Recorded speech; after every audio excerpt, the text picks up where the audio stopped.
Keefe and a little bit about myself. I studied painting at the Savannah College of Art and Design in Georgia.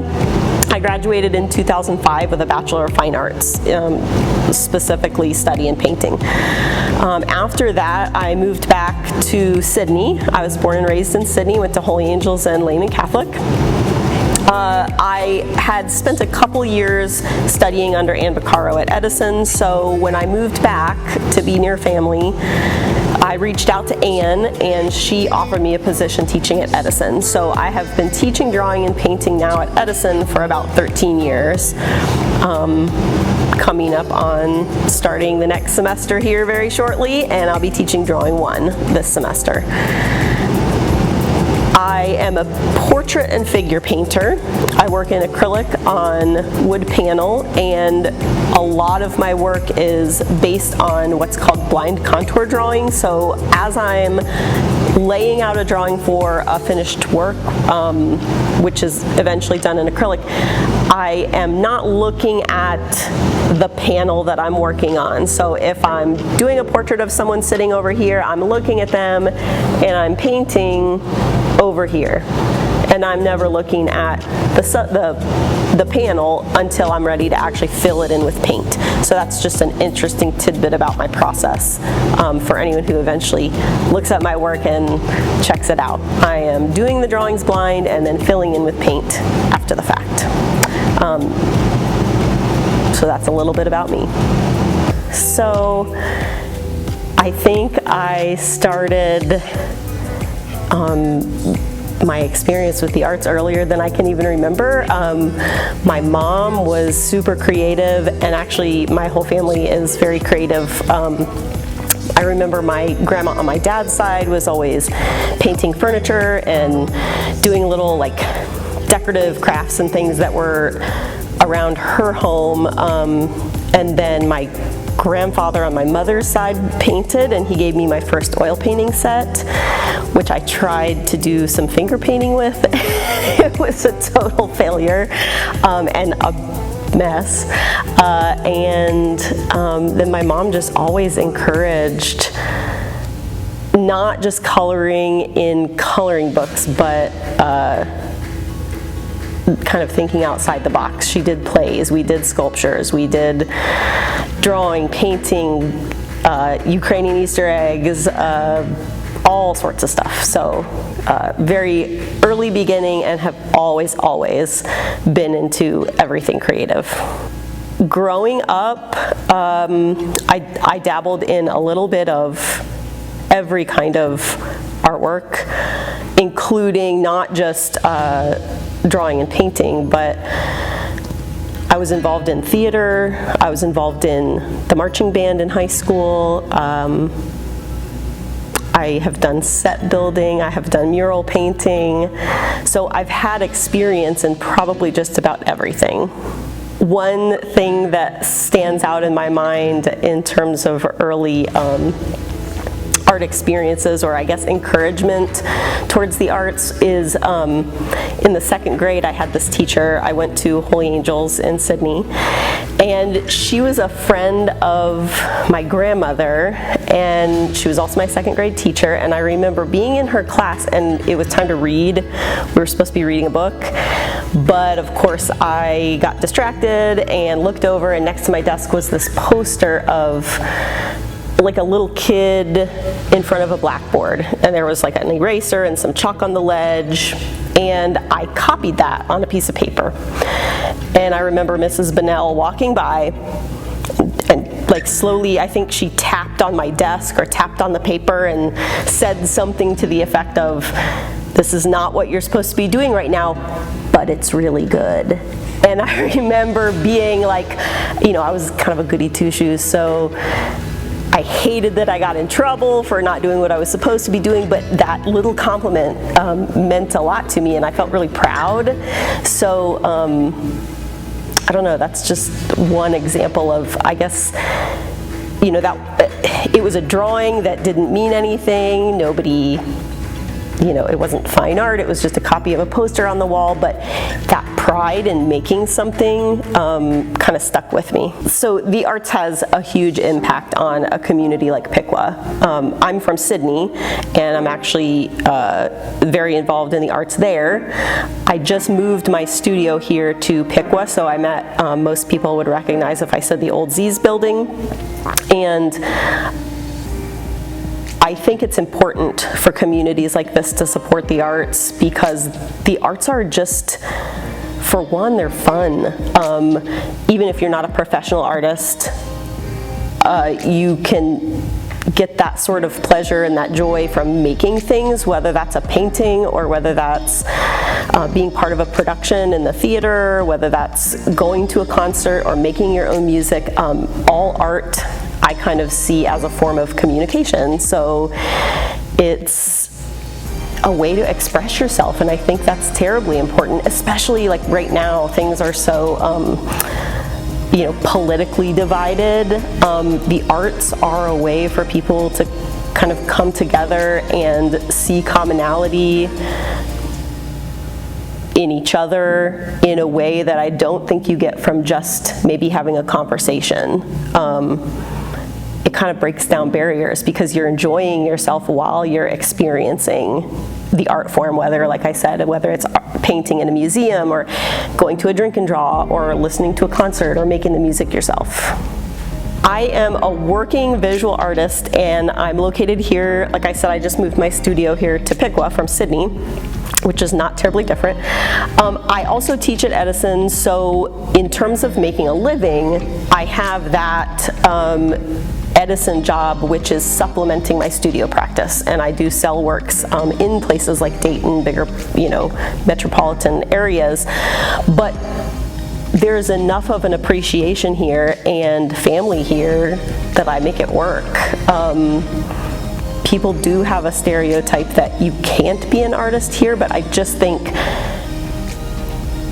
it's not true, because I know myself and many, many other artists who are making it work, and maybe we have to travel a little farther sometimes, branch out from that, this small town center, but if you're willing to kind of juggle some things, it really does work. And there are fun things to be involved in. So I did some demonstrating of action painting here in Piqua for the Taste of the Arts, just in like May. That was an awesome opportunity to be out in the community, let people see what I do, let people see me having fun painting. I actually got a couple of jobs from that. So if you're willing to put yourself out there and let people see what you do, I think they're curious. So they want to know about art. They want to be engaged with it when they do see it. So you have to take those opportunities to be out there and just present your practice to people. And same thing, I just did, Sydney had a music and arts festival, so I did some mural painting there with the community. So we drew a big mural out and let the people come and paint it. Same thing, people are curious, they want to be engaged, and you just, to be an artist here, you have to be willing to kind of get out there and show yourself to people. Show them what you want them to see. And inevitably they respond to it and engage with it, and I think it makes everyone's lives richer. When I'm working an event like the Taste of the Arts, so for that I was set up on the street with 2 big panels of plywood, and I was doing action painting. There was a band playing, so that was very helpful for action painting, because action painting is about your body, and it's like a record of your movements that you're making while you're painting. It's less about the actual finished product and more about that, what's happening with your body while you're doing it. And just being out there and having people stop and talk to me and watch me do it and moving to the rhythm, it was exciting, and I get a little adrenaline rush from participating, and people wanted to try it. So I think it shows that it is something that can be done by anyone. It doesn't have to be what you do for a living. The arts are beneficial to our being, just like to our soul. You know, they allow you to tap into that nonverbal part of yourself, whether it's music or painting or whatever. And so at the event, it's kind of a mix of, you know, I was nervous beforehand. I worry that I'm going to be embarrassed or that nobody's going to care, and that happens every single time. So every time that I go to do something, I worry about it in advance, and then the minute that people start showing up and I'm talking to them and engaging with them and they're learning about artwork and what I care about, it's exhilarating.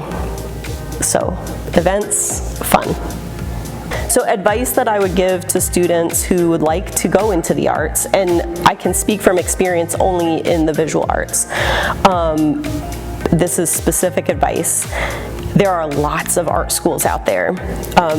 Some of them are more expensive than others. Some of them are private, some of them are public. Do your research based on what you're interested in and choose the right school. So for example, I went to SCAD. I'm a painter. And the way that the painting world is, I probably would have been better off looking for a school whose teachers were doing what I was interested in doing. I went to SCAD, Savannah College of Art and Design, because I wanted to be in Savannah. Valid, but if you are into, you know, product design, SCAD might be great. If you're into architecture, there's going to be another school. There are a myriad of creative careers. Do your research, find the right school, look for the teachers who are doing the things that you want to be doing. And research the jobs. I became a teacher because that's kind of what I knew to be out there and available for artists who also wanted to have a thriving, you know, art practice. I'm a painter, I just paint. So teacher was the other job.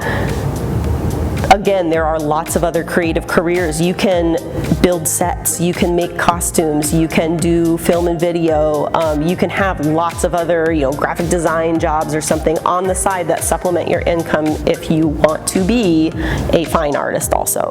So do your research, find the people that are doing what you want to be doing. Seek them out and kind of make contact. What would the world be like without the arts? Boring. There are so many things in your everyday life that started with the arts, whether that's TikTok. You know, TikTok would not be TikTok without musicians. Products would not be products without artists. Your car would probably just be a cardboard box with wheels. Things would be basic and utilitarian, but there would be so much less beauty in the world. And I don't know, who wants a utilitarian life? I'm a maximalist. My paintings have, you know, they're very involved. There's a lot of intricate detail. So for me, I want stuff, I want beauty, I want detail, and that's what the art brings. So currently, I just finished up a solo exhibition which was hosted at the Detroit Gallery in Dayton. And that was called Being Good, and I had worked on that for about 2 years.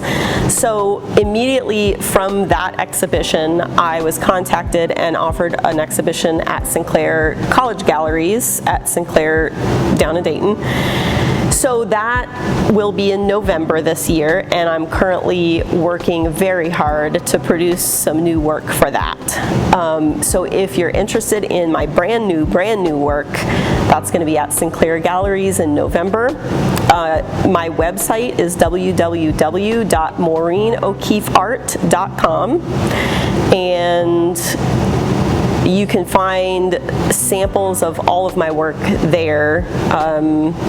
You can see my CV, which contains all of my past exhibitions and things. I also have work for sale, and there are 2 links to the work that's for sale. One of those sites is Saatchi Art, linked on my website, and